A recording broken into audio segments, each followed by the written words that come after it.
Welcome to the deep dive. Today we're plunging into the complex and honestly pretty stressful world of global scholarly publishing. Yeah, it's a fractured system. It really is. And we've got a fascinating story with two sides. On one hand, you have a major developing economy, Indonesia, trying to use its full state power to, harness research for these huge national economic goals. And on the other, you have these overwhelming profit-driven forces of the international publishing industry. Exactly. The ones who really dictate the rules of the game for absolutely everyone. And that's our mission today. We're going to unpack the data, and it reveals this really critical misalignment. A misalignment. How so? Well, why is Indonesia's enormous government-mandated push for research failing to deliver the right kind of economic impact? Especially when you look at their goals for Vision 2045. Okay. And then we're setting that struggle against this global publishing market that basically acts as an oligopoly, generating enormous profits from services that are, well, surprisingly cheap to actually deliver. And the initial facts here are genuinely, they're eye-opening. We have data showing Indonesian scholars have just dramatically increased their scientific output. On paper, a huge policy success. A huge success, but they still face these quality gaps compared to their neighbors, like Singapore. But the real shock, I think, is global. The sheer administrative cost of publishing one academic article is separated by thousands of dollars from the price publishers demand, It's a broken system. operating at a massive scale. So to really understand Indonesia's position, we have to start with some metrics, especially within the ASEAN region. Okay. The key one to look at is FWCI. That's field-weighted citation impact. Right. It basically adjusts the citation count for a paper based on what's typical for that specific field and year. It gives you a much truer picture of research quality. And who's leading there? Singapore. Yeah. Consistently. They show really high quality, a high FWCI, despite not having the highest investment. And Malaysia, I think our sources said, leads more in quantity and regional cooperation. That's right. So the question is, where does Indonesia fit in when you apply that quality filter? Right. Well, Indonesia has definitely achieved volume. They show a lot of potential in fields like engineering, physics, environmental science. They've made a huge contribution to the sheer number of articles out there. But the quality gap is still very pronounced. For example, Indonesia's FWCI in engineering is only 0.68. Wait, 0.68. Can you break that down for us? Like, what does that number actually mean in real terms? It means that Indonesian engineering papers are cited 32% less often than the world average for engineering research. 32% less. That's a huge lag. It's significant, yeah. And the situation is pretty similar in a field that should be critical for them, like business and management, where their FWCI is a low 0.58. Wow. You compare that to, say, 1.35 in the United States, and you really start to see the scale of the challenge. I want to focus on why the volume grew so fast, because this wasn't an organic thing, was it? Oh, not at all. Our sources call it spate socio-engineering activities. That sounds like a very bureaucratic term for basically mandatory publishing. It is. The huge increase in publications over the last 2 decades is almost entirely due to government regulation. You had laws and ministerial regulations that didn't just incentivize scholars. They forced them. They created coercive obligations to publish. If you wanted a promotion, tenure, grant money, you had to produce indexed research. Period. But doesn't that immediately create a conflict of interest? If the state is forcing you to publish, you're almost guaranteeing a drop in quality before you even look at a single metric. That is the core tension. Yeah. Absolutely. The system was designed for visibility and volume, and in that, it succeeded. Yep. It also pushed many Indonesian journals to adopt open access using the Open Journal System's infrastructure, which is great for availability. But there was an intellectual cost. A definite intellectual cost. Sure. If you drill down into a specific field, like communication studies, you see the research is still, well, it's maturing. What do you mean? For one, qualitative methods have always been dominant, which shows a preference for local context. But a common critique is that articles often cite these huge foundational theories from, like, introductory textbooks. Instead of the original source material? Exactly. Instead of going back to the primary source, even with better internet access, it just suggests a gap in sort of deep engagement with the global conversation. So, okay, Indonesia has the volume, but is clearly struggling with quality and depth. Let's talk about the strategic implications here. How well does all this research actually align with their huge national goals, with Indonesia Vision 2045? The evidence from the econometrics analysis is pretty sobering. Oh, There's a critical misalignment between what research is being produced and what actually drives their national economy. okay, unpack that for us. So to understand this, you have to categorize knowledge into two types. First, you have what we call capital good knowledge. Capital good knowledge. Think STEM, physical sciences, engineering, economics.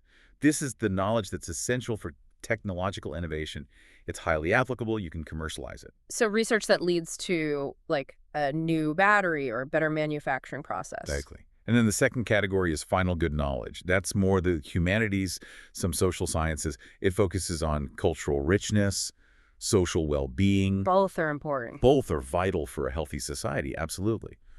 But Vision 2045 is fundamentally dependent on generating that high-value capital good knowledge. And when we run the numbers, is that where the research is focused? Not proportionally, no. We see a real disparity. You take their top export contributors, things like mineral fuels, coal, and ore. Huge sectors for them. Massive.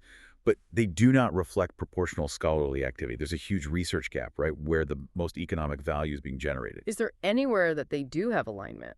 Yeah, we do see strong correlation in sectors like animal or vegetable fats and oils. Palm oil research, I'm guessing? That would be my guess, yes. So the strategic recommendation is pretty clear. They have to reinforce their efforts in those capital good knowledge fields if they want to hit their 2045 goals. It sounds like the core problem is what they call downstreaming. That's the word. You know, translating a great idea in a lab into an actual product on a shelf. And we have a perfect case study for this in biomedicine that shows exactly where that pipeline just breaks. Right. The study on Indonesian herbal medicine research found these frequent discontinuities. They tracked research keywords, and you could see the progression. From what to what? From a general term like plant extract at the basic research level, moving into more specific chemical compounds. But here's the kicker. Okay. Very, very few articles ever reach the clinical trial stage, the point where the keyword human shows up. The research just stops. Why? Why does that pipeline consistently fail to reach the finish line? Two massive barriers. First is technological maturity. Industry won't even talk to you unless your research is at a technology readiness level, a TRL of 7 or higher. Meaning it's already been tested in a real-world setting. Right. But most of this herbal medicine research, it's stuck at TRL 3 or 4. It's just a proof of concept. It's too early, too risky for industry to invest in. And the second barrier. The second is a staggering administrative hurdle. The regulator, DPOM, requires that only pharmaceutical industries can submit drug candidates for registration. Wait. So not the university inventor who actually discovered? Nope, not the inventor. So a brilliant professor in a university lab could discover a potentially revolutionary compound, but they are legally barred from submitting their own invention. That's right. Unless they can somehow navigate this bureaucratic labyrinth and partner with a massive corporation first. It's intensely frustrating, and it just grinds everything to a halt. So while Indonesia is battling these sort of internal obstacles, they're doing it on a global battlefield that was designed by someone else. Let's pull back and look at the real market movers here. The global publishing oligopoly. We're talking about massive players like Elsevier and Springer Nature, and of course the explosive rise of new giants like MDPI. The market power here is just profound. MDPI, for instance, became the third largest academic publisher worldwide by 2021. In terms of published articles? Yes. They grew by over 1,000% in just 5 years. That kind of scale lets us really analyze the staggering economics of this industry. Which brings us to the cost paradox. Let's start with the actual production cost. How much does it really cost a publisher to take a manuscript that's already been peer-reviewed and turn it into a final article? The analysis shows the market rate for all those services, peer review management, copy editing, typesetting, is shockingly low. How low? Approximately $500 to $600 per article. And that's even using high European or American labor standards. That is the full cost of production. Okay, so $600 max to get it ready. Now, how much are institutions actually paying on average for that same article? The estimated average price for a subscription article is roughly $4,000. $4,000. And even if you give these publishers a very generous profit margin, say 30%, that still leaves this colossal gap of about $2,200 per article. $2,200, that's over half the price, just Right. gone. It's not for typesetting, not for peer review.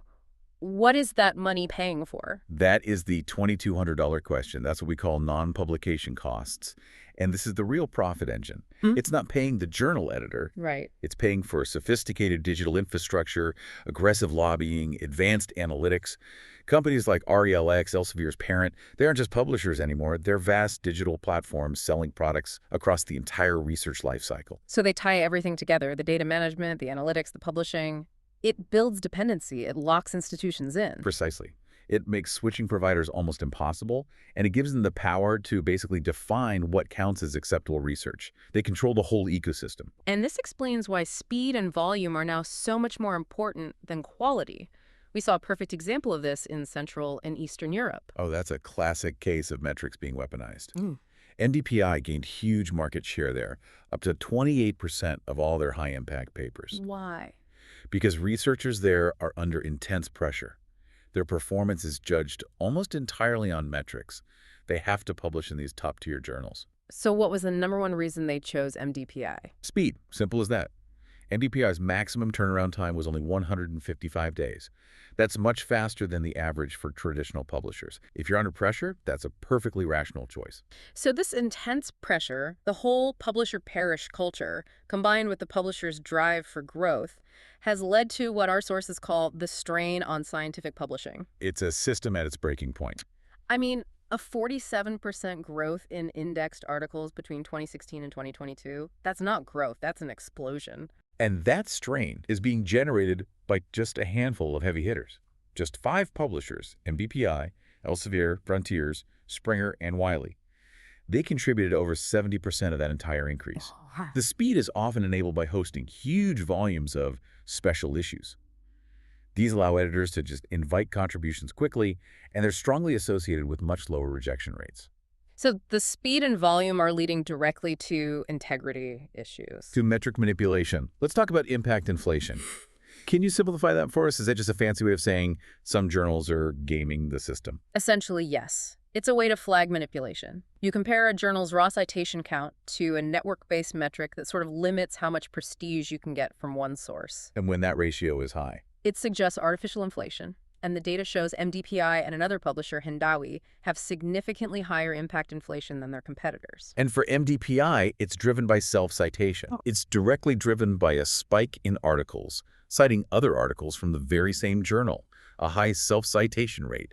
They're feeding their own network to artificially boost their rankings. And the clearest, most shocking measure of the system's failure comes from the stem cell retraction data. It's pretty damning. Retraction rates for those papers peaked recently, and geographically, almost half of all retractions, 47.2%, came from hospital-affiliated researchers in China. But here is the truly shocking insight.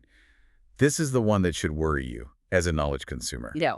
77.5% of retracted papers indexed in Web of Science continued to accumulate citations after they were officially retracted. Wait, they were still being cited after they were proven to be fraudulent or flawed? Not just cited, some of them received more citations post-retraction than they did before anyone knew they were bad. That's profound. It shows a complete, almost existential disconnect. The quality markers, the retractions, are just being ignored by the system. It shows researchers are often just relying on titles or secondary sources without ever checking the integrity of the primary research. Yeah. And this whole system, the metrics, the speed, all of it, rests on peer review, which ironically is still mostly a black box. Right. We know things like author nationality or reviewer workload introduce bias, but we still lack a full system-level understanding of how effective that quality control really is. So let's wrap this up. We've really covered 2 major interlocking realities. First, you've got the struggle for national relevance. Right. Countries like Indonesia need strategic, patient investment in that capital good knowledge, in STEM, and they have to fix those regulatory barriers to downstreaming their research. And second, the global marketplace itself is operating under just extreme strain. Extreme strain. Performance metrics are being weaponized by publishers to gain market share through speed, while the actual cost of publishing is hidden behind these immense non-publication fees. It's turned academic research into a highly profitable, rent-seeking business. And ultimately, fixing this strain means shifting that publish-or-perish culture. It has to. And that change has to be driven by the people who hold the purse strings. the Yeah. research funders. What can they do? They need to adopt new policies, maybe prioritize a researcher's best few works, Yeah. or use narrative CVs, anything that focuses on the quality and the real-world impact of research, not just the sheer volume of it.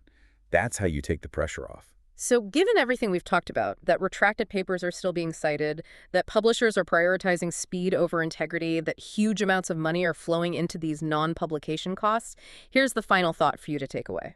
What responsibility do you, as a consumer of research and knowledge, have in critically assessing the source, the speed, and the metric attached to the information you read? Something to mull over until our next deep dive.